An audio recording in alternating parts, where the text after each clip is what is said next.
오늘 우리에게 주신 하나님의 말씀은 사도행전 2장 22절로 47절까지 말씀입니다. 허락하신 말씀을 봉독하겠습니다. 이스라엘 사람들아, 이 말을 들으라. 너희도 아는 바와 같이 하나님께서 나사렛 예수로 큰 권능과 기사와 표적을 너희 가운데서 베푸사 너희 앞에서 그를 증언하셨느니라. 그가 하나님께서 정하신 뜻과 미리 하신 대로 내준 바 되었거늘 너희가 법 없는 자들의 손을 빌려 못 박아 죽였으나 하나님께서 그를 사망의 고통에서 풀어 살리셨으니 이는 그가 사망에 매여 있을 수 없었음이라. 다윗이 그를 가리켜 이르되 내가 항상 내 앞에 계신 주를 배웠으며 나로 요동하지 않게 하기 위하여 그가 내 우편에 계시도다. 그러므로 내 마음이 기뻐하였고 내 혀도 즐거워하였으며 육체도 희망에 거하리니 이는 내 영혼을 음부에 버리지 아니하시며 주의 거룩한 자로 썩음을 당하지 않게 하실 것이미로다. 주께서 생명의 길을 내게 보이셨으니 주 앞에서 내게 기쁨이 충만하게 하시리로다 하였으므로 형제들아, 내가 조상 다윗에 대하여 담대히 말할 수 있노니 다윗이 죽어 장사되어 그 묘가 오늘까지 우리 중에 있도다. 그는 선지자라 하나님이 이미 맹세하사 그 자손 중에서 한 사람을 그 위에 앉게 하리라 하심을 알고 미리 본 고로 그리스도의 부활을 말하되 그가 음부에 버림이 되지 않고 그의 육신이 썩음을 당하지 아니하시리라 하더니 이 예수를 하나님이 살리신지라. 우리가 다 이 일의 증인이로다. 하나님이 오른손으로 예수를 높이심에 그가 약속하신 성령을 아버지께 받아서 너희가 보고 듣는 이것을 부어주셨느니라. 다윗은 하늘에 올라가지 못하였으나 친히 말하여 이르되 주께서 내 주에게 말씀하시기를 내가 네 원수로 네 발등상이 되게 하기까지 너는 내 우편에 앉아 있으라 하셨도다 하였으니 그런즉 이스라엘의 온 집은 확실히 알지니 너희가 십자가에 못 박은 이 예수를 하나님이 주와 그리스도가 되게 하셨느니라 하니라. 그들이 이 말을 듣고 마음에 찔려 베드로와 다른 사도들에게 물어 이르되 형제들아, 우리가 어찌할꼬 하거늘 베드로가 이르되 너희가 회개하여 각각 예수 그리스도의 이름으로 세례를 받고 죄 사함을 받으라. 그리하면 성령의 선물을 받으리니 이 약속은 너희와 너희 자녀와 모든 먼데 사람 곧 주 우리 하나님이 얼마든지 부르시는 자들에게 하신 것이라 하고 또 여러 말로 확증하며 권하여 이르되 너희가 이 패역한 세대에서 구원을 받으라 하니 그 말을 받은 사람들은 세례를 받음에 이날에 신도의 수가 3,000이나 더하더라. 그들이 사도의 가르침을 받아 서로 교제하고 떡을 떼며 오로지 기도하기를 힘쓰니라. 사람마다 두려워하는데 사도들로 말미암아 기사와 표적이 많이 나타나니 믿는 사람이 다 함께 있어 모든 물건을 서로 통용하고 또 재산과 소유를 팔아 각 사람의 필요를 따라 나눠주며 날마다 마음을 같이하여 성전에 모이기를 힘쓰고 집에서 떡을 떼며 기쁨과 순전한 마음으로 음식을 먹고 하나님을 찬미하며 또 온 백성의 칭송을 받으니 주께서 구원받는 사람을 날마다 더하게 하시니라. 아멘.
갑자기 생뚱맞게 우리 성경 퀴즈를 하나 내보겠습니다.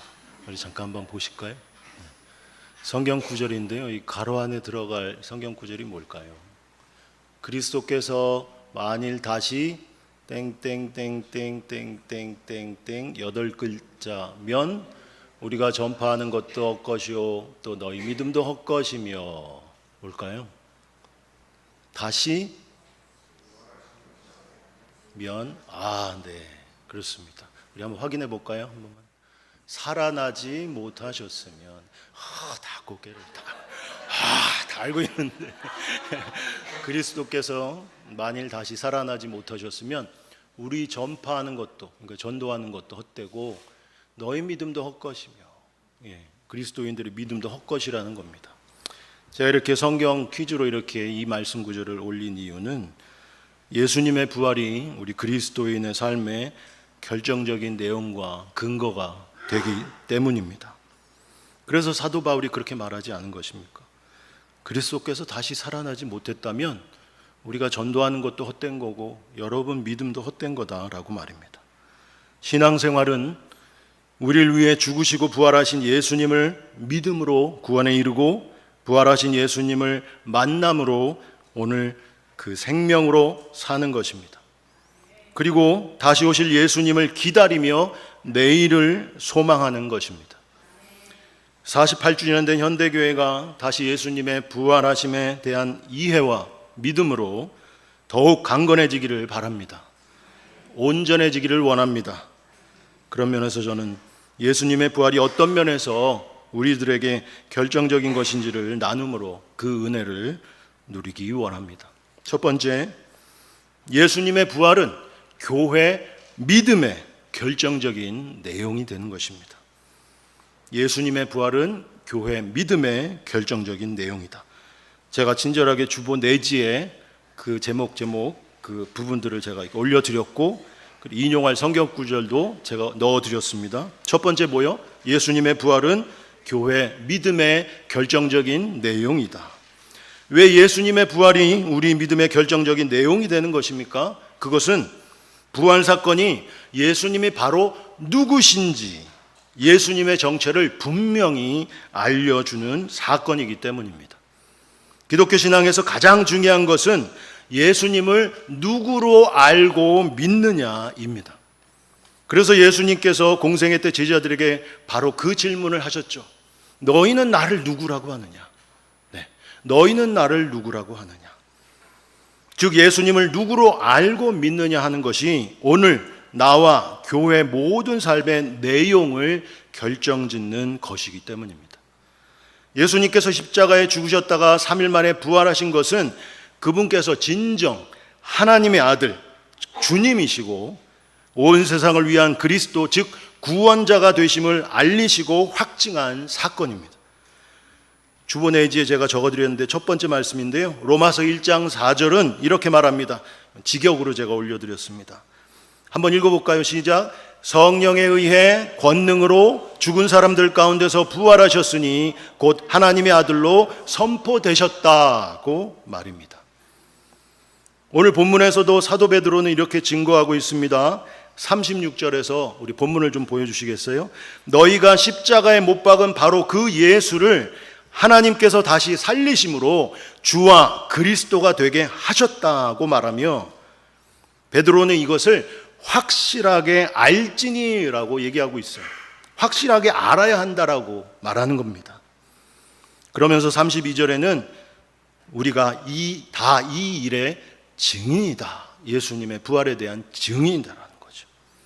예수님의 부활은 이미 직접 목격한 베드로뿐만 아니라 사도들을 포함해서 고린도전서의 15장의 기록을 보면 500여 명이나 되는 우리 형제들이 일순간에 다 부활하신 예수님을 목격했다. 그 중에 더러는 우리와 더불어 함께 살고 있다라고 말하는 것입니다.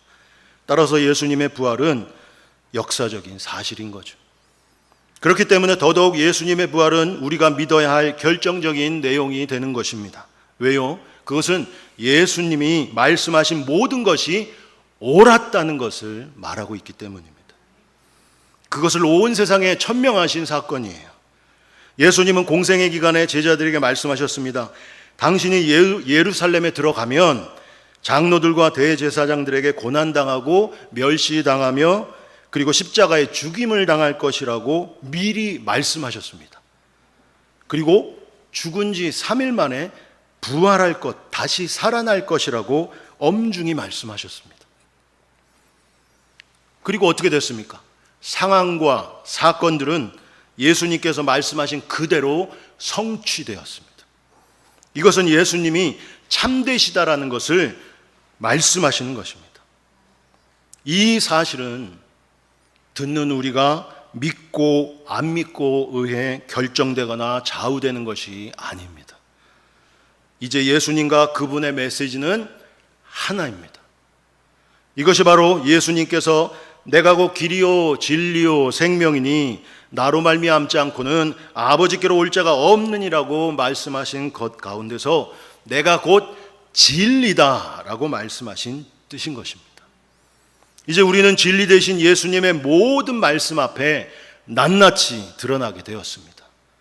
온 세상은 예수님 앞에 발가벗겨져 서 있게 된 것입니다. 이 세상에 그 어떤 인간도 2000년 전에 부활하신 예수 그리스도와 그분의 말씀 앞에 판단받게 되는 것을 이젠 피할 수 없습니다. 거부할 수 없습니다. 예수 그리스도께서는 이 땅에 오셔서 단지 윤리 도덕만을 말씀하시지 않으셨습니다. 성공하는 7가지 습관이나 자기개발의 처세를 말씀하신 것이 아닙니다. 물론 예수님은 세상을 향해 위로와 치유, 희망의 말씀과 그리고 참된 자유에 대해서도 말씀하셨지만 하나님 아버지께서 말씀하신 진정한 삶과 죽음과 세상에 대한 심판과 영원한 운명에 대한 결정적인 말씀들을 선포하신 것입니다. 그래서 또 인용한 성경 구절이 있는데요. 요한복음 5장 24절입니다. 우리 한번 읽어볼까요? 내가 진실로 진실로 너희에게 이르노니 내 말을 듣고 또 나 보내신 이를 믿는 자는 영생을 얻었고 심판에 이르지 아니하나니 사망에서 생명으로 옮겼느니라. 단지 우리가 살아가는 일상생활의 어떤 선택의 옵션에 대한 덕목이 아니에요. 예수님은 뭘 말합니까? 영생, 심판, 사망과 생명에 대해서 엄중히 말씀하고 계신 거예요. 또 한 구절은 제가 소개해 드리겠습니다. 요한복음 11장 25절 예수께서 이르시되 나는 부활이요 생명이니 나를 믿는 자는 죽어도 살겠고 무릇 살아서 나를 믿는 자는 영원히 죽지 아니하리니 이것을 네가 믿느냐, 이 말씀을 하셨어요. 부활, 생명, 죽어도 사는 삶, 그러기에 이제 우리는 선택해야 하는 것입니다. 예수님은 죽으시고 부활하심으로 죄와 심판에서 우리를 구원하실 수 있는 그리스도가 되심을 확증해 주셨을 뿐만 아니라 이 세상에서 신령한 하나님 나라를 온 세상에 보여주셨습니다. 제자들은 예수님의 부활로 예수님이 진정 누구이신지를 깨닫게 되었고 이제는 주님이 명하시고 부르신 말씀들 앞에서 어떻게 살아야 하는지를 확신하게 되었으며 이 믿음 위에 교회는 굳건히 서 있는 것입니다. 예수님의 부활은 이렇게 세상에 교회를 세웠고 AD 1세기에 유대인들과 헬라인들 그리고 여성들과 노예들 그리고 땅끝의 야만인들을 사도와 성도들로 만들었습니다. 예수님을 3번 부인한 베드로, 예수님을 두고 다 도망친 제자들, 유대인들의 보복이 무서워 다락방에 숨어있던 제자들은 돌연 거리로 나가 복음을 전하는 전도자들이 되었습니다.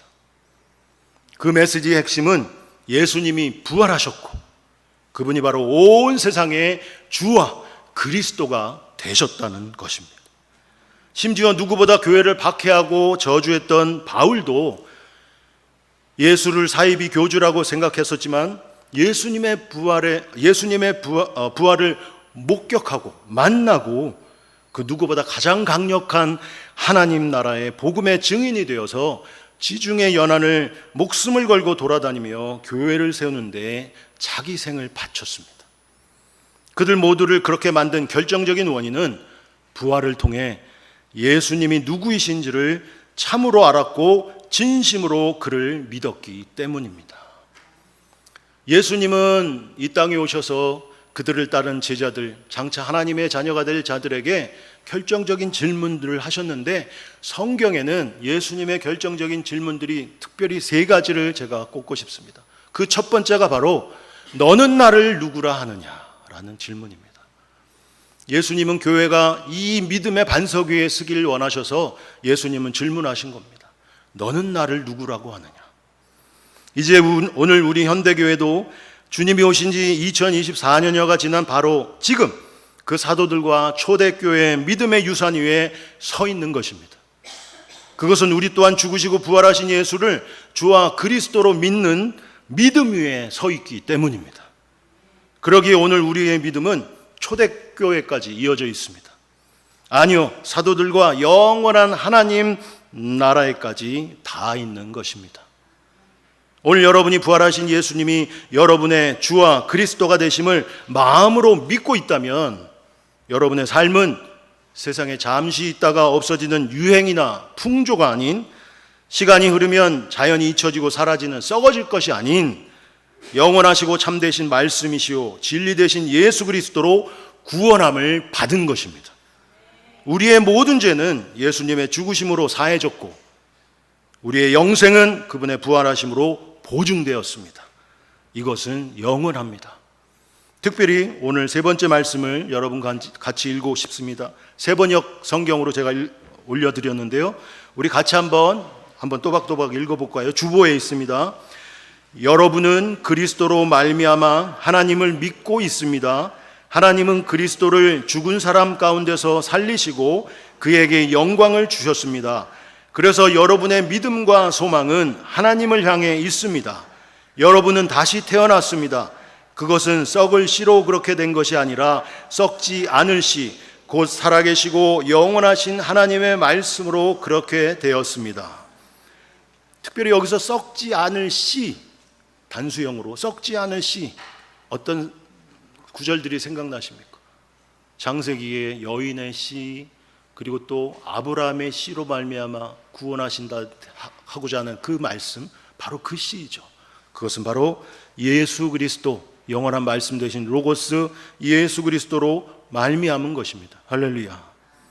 두 번째로 예수님의 부활이 어떤 면에서 우리에게 교회에 결정적일까요? 예수님의 부활은 교회 생명의 결정적인 내용이 되는 것입니다.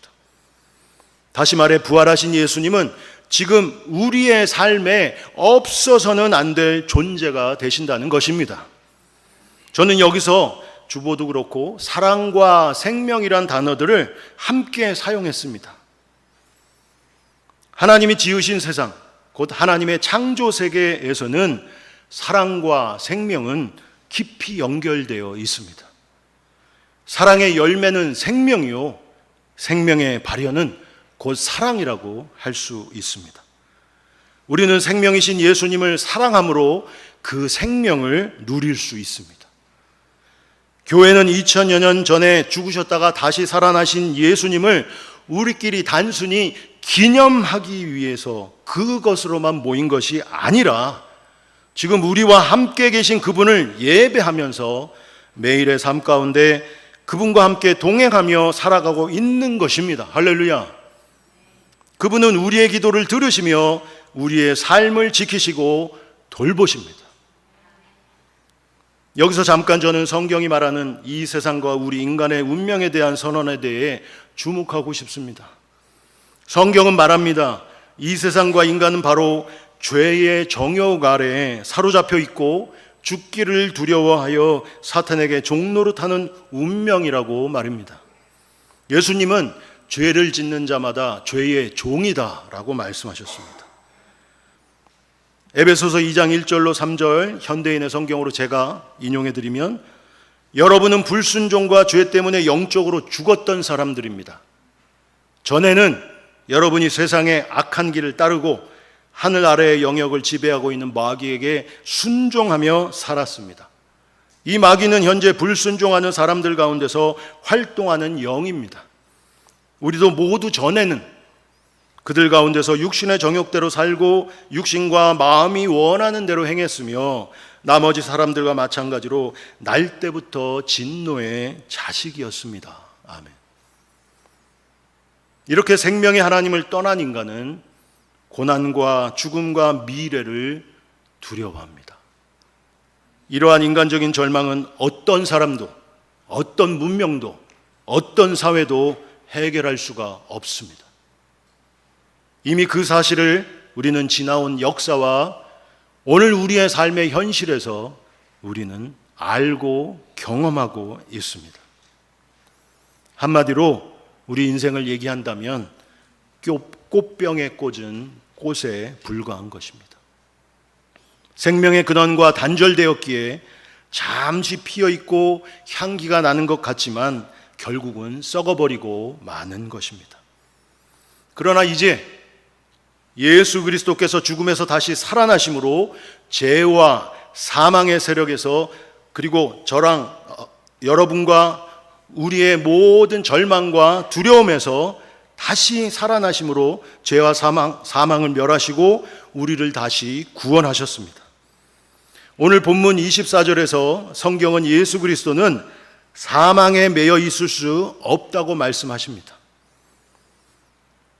그리고 사도 베드로는 29절로 31절에서 다윗의 시편 16편을 인용하면서 이 시편은 다윗이 성령의 감동을 받아서 장차 오실 메시아 주님을 예언한 것이면서 그 주님의 부활하심을 믿고 고백한 시편이라고 말하고 있습니다. 그런데 여기서 다윗은 부활하실 그리스도를 성령의 감동으로 미리 예언한 것만 아니라 그 자신 스스로가 그 부활 신앙을 확신함으로 자기 삶의 현장에서 그 부활의 능력을 누리며 사는 삶을 고백한 것입니다. 25절로 26절을 한번 읽어보실까요? 우리 같이 한번 읽어보겠습니다. 내가 항상 내 앞에 계신 주를 배웠으며 나로 요동하지 않게 하기 위하여 그가 내 우편에 계시도다. 그러므로 내 마음이 기뻐하였고 내 혀도 즐거워하였으며 육체도 희망에 거하리니. 아멘. 여기서 다윗은 항상 내 앞에 계신 주를 고백하고 있습니다. 그가 내 우편에 계시다고 말하고 있습니다.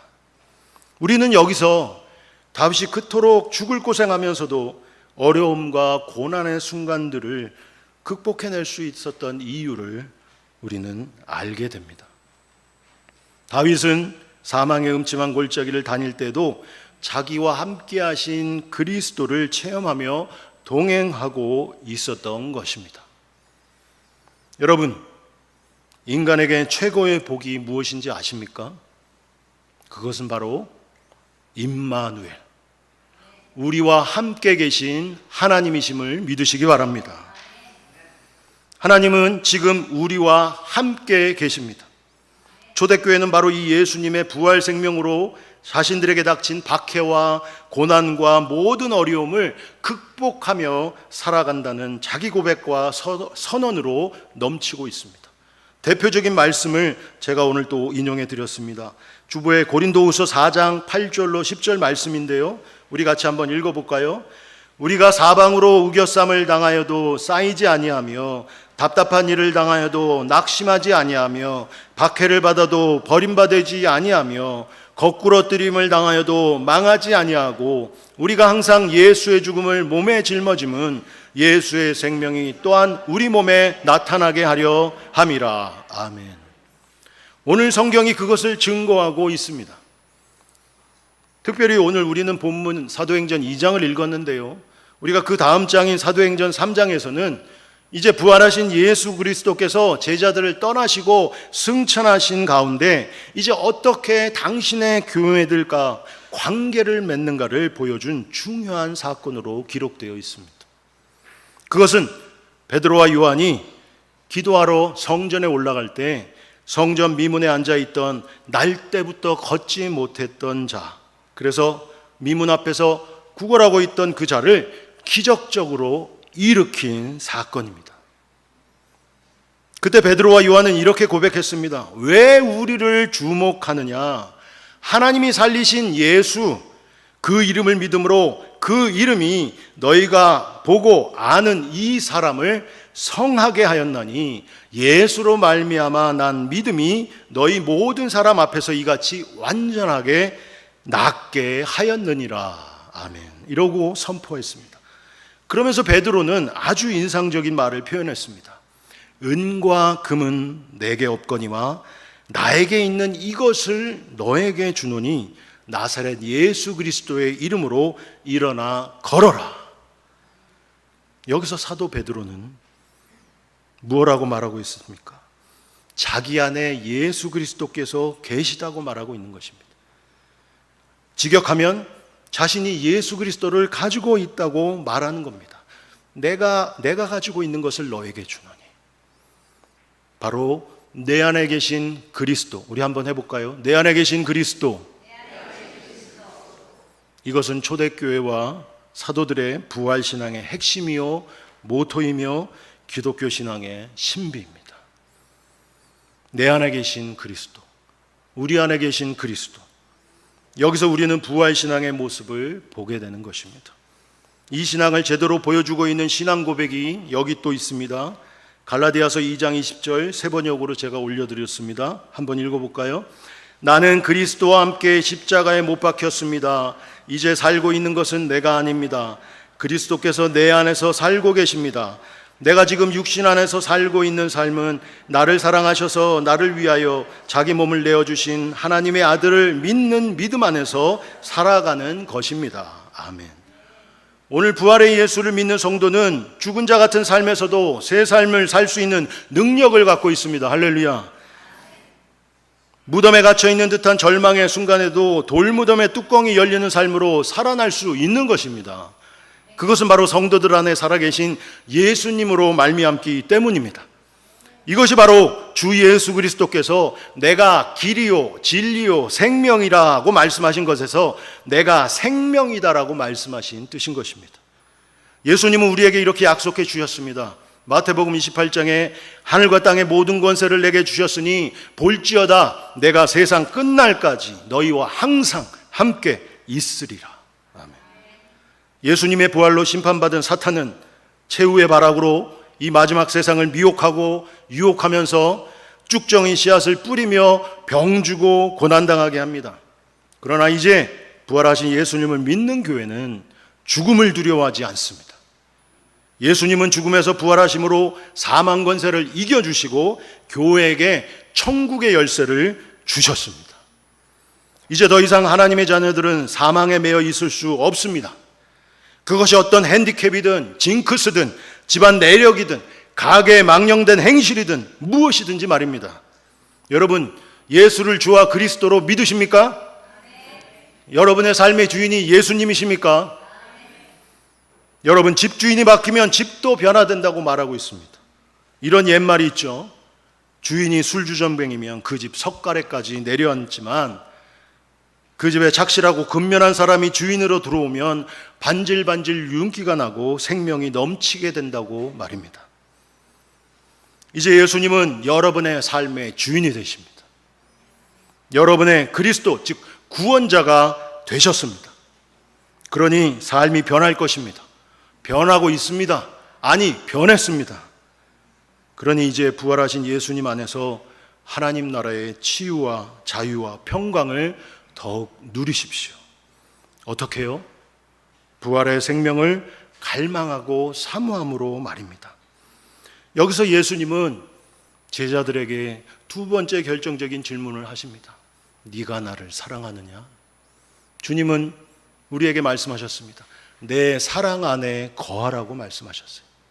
당신의 사랑 안에 거하라고요. 여러분, 사랑의 열매는 생명인 것처럼 부활하신 예수님을 사랑하며 그분의 임재를 갈망하는 영혼마다 더욱더 그 부활 생명을 누리게 될 줄 믿습니다. 사도 바울은 교회가 예수님 안에 있는 이 부활의 능력을 더 온전히 누리기를 바라면서 중보기도 했습니다. 에베소서의 말이죠. 이 거룩한 주일, 매 주일마다 예수님의 부활을 기념하고 축하하기 위해 주 앞에 나온 여러분, 여기서 우리 주 예수 그리스도의 이름을 부르며 그분의 생명을 덧입으시고 이전보다 더 거룩한 주의 자녀 되시길 축원합니다. 마지막 세 번째로, 예수님의 부활은 교회의 소망에 대한 결정적인 내용입니다. 즉 다시 오실 예수님은 우리 미래의 소망이 되십니다. 주께서 생명의 길을 내게 보이셨으니 주 앞에서 내게 기쁨이 충만하게 하시리로다 라고 28절에 다윗은 시편 16편에 인용했습니다. 어떻습니까? 주께서 생명의 길을 내게 보이셨다고 합니다.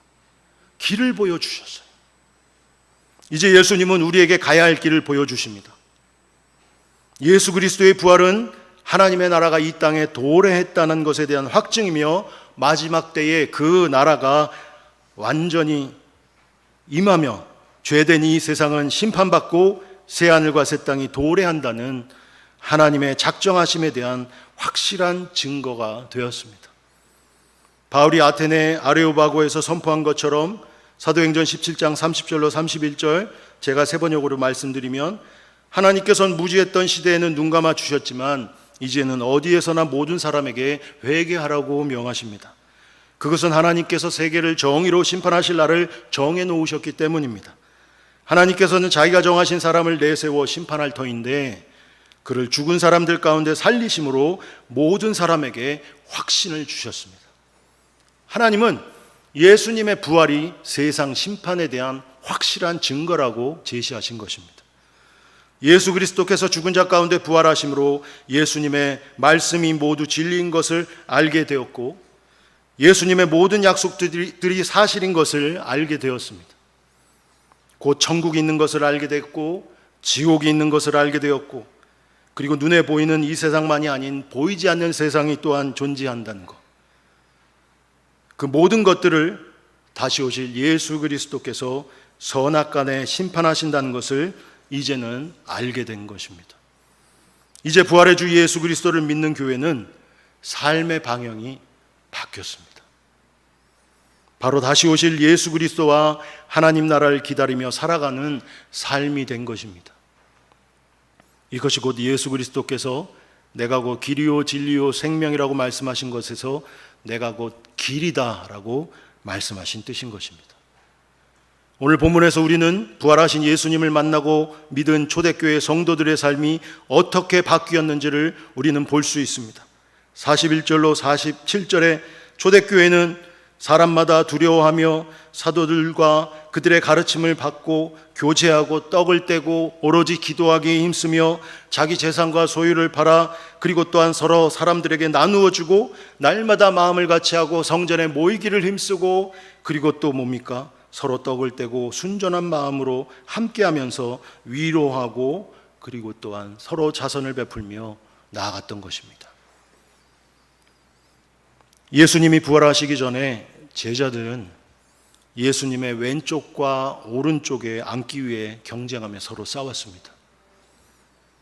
그들에게 십자가의 삶은 그저 나약하고 부끄러운 굴종적인 패배주의의 삶뿐이었고 심지어 두려운 삶이었습니다.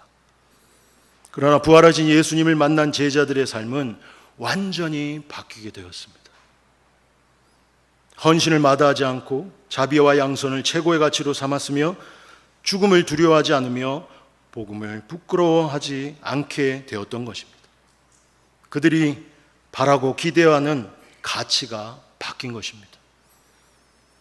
예수 그리스도의 부활은 오늘이 전부인 것처럼 눈에 보이는 이 세상이 전부인 것처럼 살아가는 이 세상의 가치관을 뒤엎은 사건입니다. 예수 그리스도를 믿고 살아가는 교회는 이제 땅만 바라며 살지 말고 하늘을 바라보며 살아야 하는 것입니다. 제가 인용해드린 성경 구절 골로새서 3장 1절로 3절 우리 주보에 있는데요, 우리 같이 한번 읽어볼까요? 그러므로 너희가 그리스도와 함께 다시 살리심을 받았으면 위의 것을 찾으라. 거기는 그리스도께서 하나님 우편에 앉아 계시느니라. 위의 것을 생각하고 땅의 것을 생각하지 말라. 아멘. 여러분, 하나님 없는 세상, 믿지 않는 세상, 아니 영원한 하나님 나라를 알지 못하는 인간은 어디에서 와서 왜 살며 어디로 가는지 모르는 존재입니다. 아무리 부귀 영화 공명이 많다 하더라도 하나님 나라를 알지 못하는 인생은 죽어버리고 난 다음에는 남는 것이 아무것도 없습니다. 오직 해 아래 새 것이 없구나, 이런 것을 느끼며 전도서 말씀대로 헛되고 헛됨을 느낄 뿐입니다. 성경 말씀대로 바람처럼 왔다가 안개같이 사라져버리고 마는 그 진리를 확인만 하는 인생이 될 뿐입니다.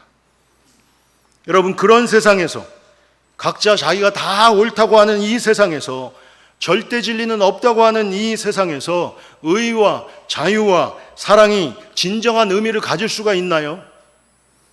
진정으로 사랑해야 할 이유가 어디 있습니까? 인내해야 할 명분은요? 빼앗아도 모자른 세상에서 남에게 베풀고 선을 행할 이유는 또 어디에 있습니까? 십자가를 조롱하는 온 세상 속에서 말입니다. 예수님의 길도 모르면서요. 한 저명한 철학자는 왜 살아야 하는지 아는 사람은 그 어떤 상황도 견딜 수 있다라고 얘기를 했습니다. 그러나 안타깝게도 이 철학자는 예수님을 믿지 않았습니다. 그러나 이제 예수님이 부활하셨고 하늘로 올라오신 그분이 세상의 마지막 날에 이 땅에 다시 오신다는 것을 이제 아는 인생에게는 이제 자고 깨고 먹고 마시고 일하는 모든 것에 의미가 있습니다. 그것도 영원한 의미가 말입니다. 왜냐하면 나의 모든 삶이, 나의 모든 관계가 영원한 하나님의 나라의 부르심의 현장이기 때문입니다. 할렐루야. 곧 소명의 자리임을 알게 되었기 때문입니다.